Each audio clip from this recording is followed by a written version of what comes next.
Hey guys, welcome to Mystifying Miracles. Today I'm going to go over a story about an infant, and he wasn't expected to live, but an unexpected visitor shows up and things change. I'm going to dive into his story. Stay tuned.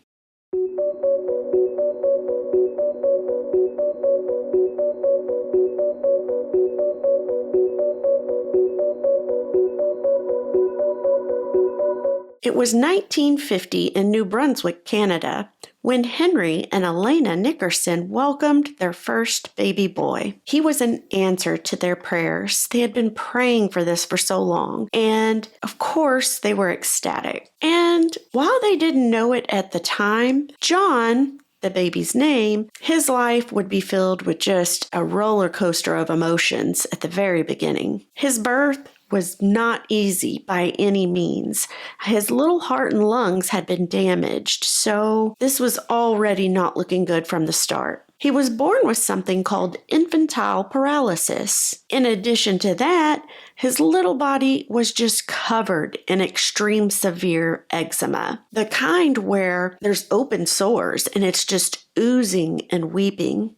And because of the oozing and weeping, it was so uncomfortable and painful that his mother couldn't wrap it in bandages. Doctors from the start even told Henry and Elena that their child he wasn't going to live long. However, the two, they had strong faith. They decided, we're bringing home our baby boy, and we're just going to trust God. Now, because of the condition John had, the paralysis, he was not able to eat. Therefore, he was not getting hardly any nutrition. Weeks after his birth, they had a couple of unexpected visitors. Their pastor, along with a missionary from the Philippines, his name was Eugene Garrett, the two of those men showed up on Henry and Elena's porch. Their pastor, he was aware of John's condition. However, the missionary, he had no clue. And as they neared the front door, the missionary, Garrett, he says, "Who has the sick baby?" Well, Elena, she was holding John, so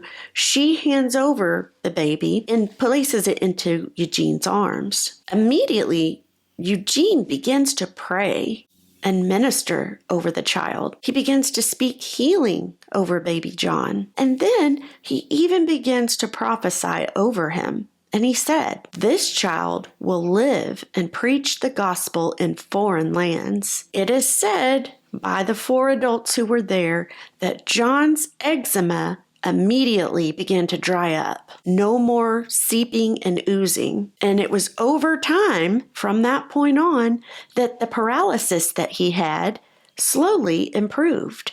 And little by little, John was able to eat. Henry and Elena say that as their son grew, he had a normal childhood. He was happy, healthy, everything was fine. And when he was of age, at least small child, his mother began to tell him about how he was healed, how their pastor and the missionary Garrett showed up, prayed over him, and everything began to change. There was one piece of key information that his mother did decide to hold back, and that was the prophecy that Garrett had spoke over him as an infant. And the reason being, she wanted everything to be authentic.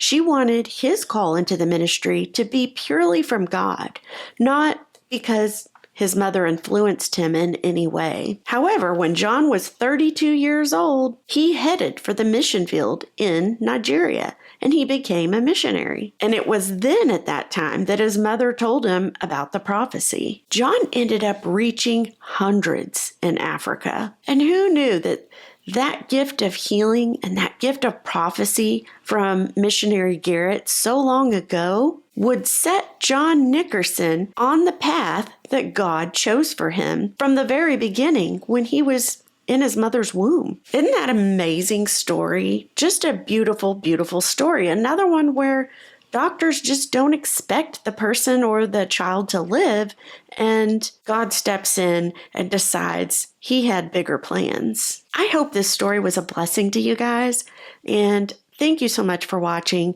I really appreciate it, for sharing, liking, commenting, all that good stuff, and really gets it out in the algorithm. Hopefully, touches other people's hearts and is able to minister to them as well.